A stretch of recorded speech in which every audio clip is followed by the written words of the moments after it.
चला आज पाहूया IUPAC name and common name in carboxylic acid and primary amine. पहिल्यांदा कार्बोक्सिलिक ॲसिड.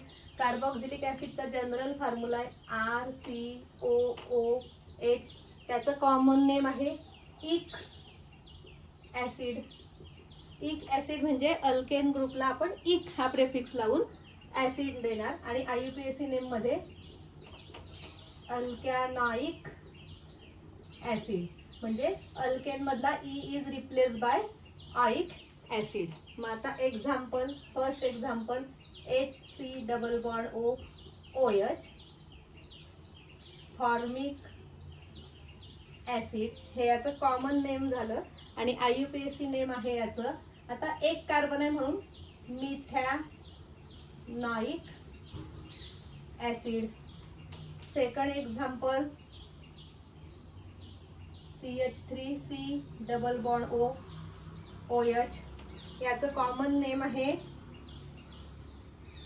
Acetic acid. बघा इथे पण इक ॲसिड आणि इथे पण इक ॲसिड कॉमन नेम. आणि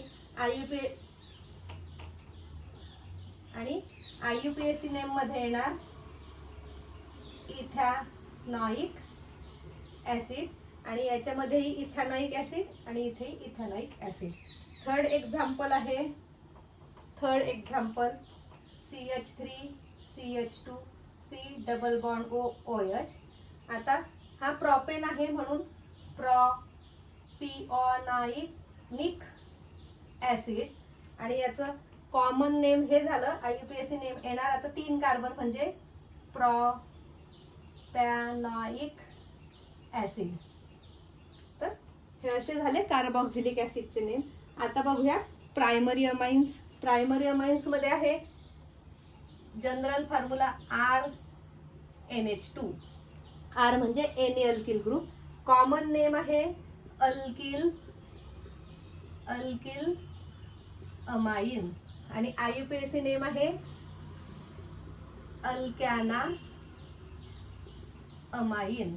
आता याचे एक्झाम्पल, फर्स्ट एक्झाम्पल CH3NH2. आता इथे मिथाइल ग्रुप आहे म्हणून मिथाइल अमाइन आणि IUPAC नेम येईल आता अल्केन. कुठला अल्केन आहे? मिथेन म्हणून मिथॅना अमाइन. आणि सेकंड एक्झाम्पल याचं CH3CH2NH2.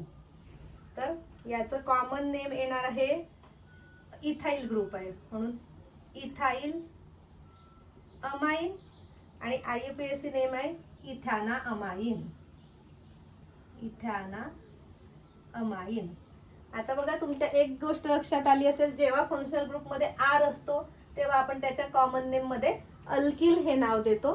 ही अशानुसार आपण सगळे फंक्शनल ग्रुपला नावं देऊ शकतो.